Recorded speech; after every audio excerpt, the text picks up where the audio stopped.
Terima kasih Anda masih bersama kami di Liputan 6 siang. Saudara, informasi selanjutnya masih mengenai banjir. Lagi-lagi setelah banjir sempat surut, kini kawasan Petamburan Tanah Abang Jakarta Pusat kembali dilanda banjir. Banjir juga mengenangi ratusan rumah di kawasan Cakung, Jakarta Timur. Hanya sempat surut selama beberapa hari, warga di kawasan Petamburan, Jakarta Pusat kembali harus menerima kenyataan rumah mereka terendam banjir. Air menggenang dengan ketinggian hingga 1 meter setelah hujan deras terus mengguyur sejak malam hingga dini hari tadi. Banjir ini merupakan yang ketiga kalinya terjadi dalam 2 minggu terakhir. Banjir juga merendam pasar tradisional yang ada di kawasan ini. Akibatnya para pedagang sepi pembeli. Kadang lebih dari segitu, sampai seleher gitu ya. Kerugian sendiri bisa berapa persen? Kalau Ya sekitar 70% lah kerugiannya. Iya. Nggak nyampe habis, kadang cuma seperempatnya. Banjir juga merendam rumah-rumah di Kampung Buaran dan Pulau Gebang Permai, Cakung, Jakarta Timur. Ratusan rumah di sepanjang bantaran Kali Cakung ini terendam banjir dengan ketinggian 1 hingga 1,5 meter. Selama bulan Januari, kawasan ini sudah berkali-kali terendam banjir, namun mereka belum pernah mendapat bantuan dari pemerintah. Tergantung cuacanya, kalau mau masih ada hujan ya nggak surut-surut. 7 kali. Untuk menghindari genangan air, warga terpaksa memarkirkan kendaraan di pinggir-pinggir jalan. Bila banjir tidak kunjung surut, warga yang rumahnya hanya 1 lantai, malam nanti terpaksa harus mengungsi. Tim Liputan melaporkan dari Jakarta.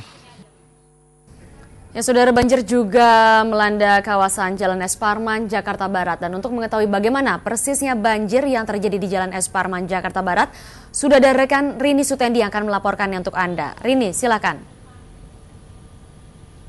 Ya, Nacita dan juga saudara, memang hujan deras yang belum berhenti mengguyur ibu kota ataupun Jakarta ini membuat sejumlah ruas jalan di ibu kota kembali terendam banjir.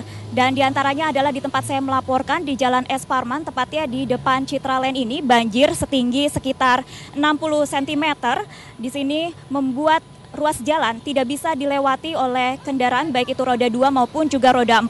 Sebetulnya di belakang saya juga bisa dilihat banyak kendaraan roda 2 maupun juga roda 4 yang berusaha memaksa begitu untuk melewati ruas jalan ini. Tetapi akhirnya terpaksa mogok ataupun juga tersendat. Seperti di belakang saya juga ada truk yang mogok di tengah jalan karena memaksa untuk melewati genangan air atau banjir setinggi sekitar 60 cm ini. Dan juga para pengendara sepeda motor, ada yang harus memapah sepeda motornya, tidak menyalakan mesinnya.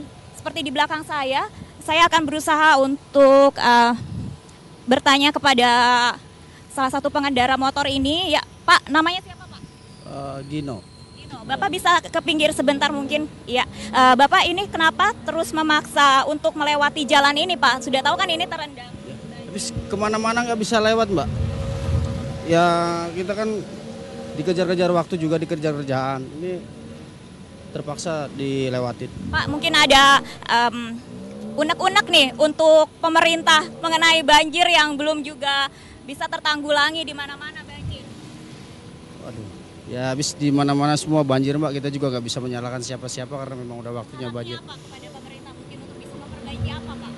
Ya, untuk kedepannya mungkin yang ada di bantaran-bantaran kali itu harus disterilkan, Mbak. Itu aja. Baik.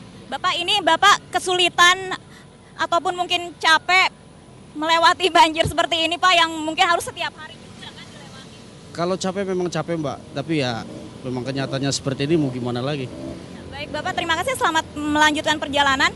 Ya, saudara, itu salah satu unek-unek begitu dari salah satu pengendara motor yang memang terpaksa juga melewati jalan ini karena tidak tahu adanya jalur alternatif lainnya. Dan saudara, memang di sini juga sudah terlihat adanya kendaraan dari TNI Angkatan Darat yang berusaha menertibkan arus lalu lintas ini. Sebetulnya sudah tidak boleh dilewati kendaraan, tetapi memang karena banyak sekali kendaraan yang sudah menumpuk dari arah Selipi menuju ke Grogol dan Pluit, sehingga memang juga diperbolehkan melewati jalan ini. Dan saudara, tentunya juga bagi Anda untuk tetap waspada karena hujan deras ini akan terus berlanjut hingga diperkirakan Maret nanti.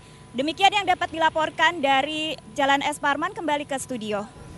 Terima kasih Rini Sutendi atas laporan Anda. Dan saudara, tidak hanya ibu kota, wilayah Bekasi, Jawa Barat juga tak luput dari banjir. Ribuan rumah penduduk terendam banjir di 12 kecamatan dengan ketinggian air mencapai 1 meter hingga 2 meter. Inilah rumah-rumah penduduk yang terendam banjir, terutama yang berdekatan dengan aliran Sungai Kali Bekasi, Kali Cakung, Kali Kapok, dan Kali Gani.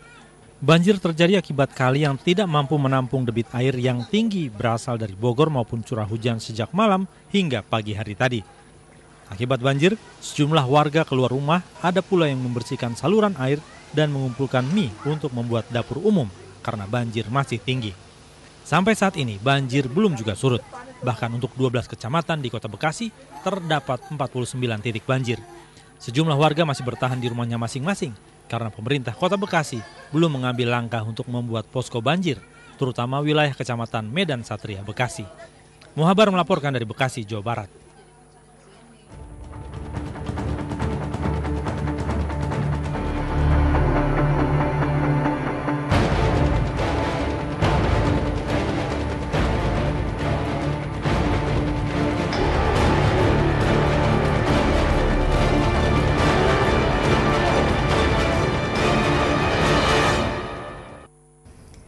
Ya saudara, laporan tadi menutup jumpa kita di siang hari ini. Simak terus laporan seputar banjir yang melanda ibu kota dan daerah lainnya di program-program Liputan 6 selanjutnya. Terima kasih atas kebersamaan Anda. Saya Senandung Necita undur diri. Salam SCTV.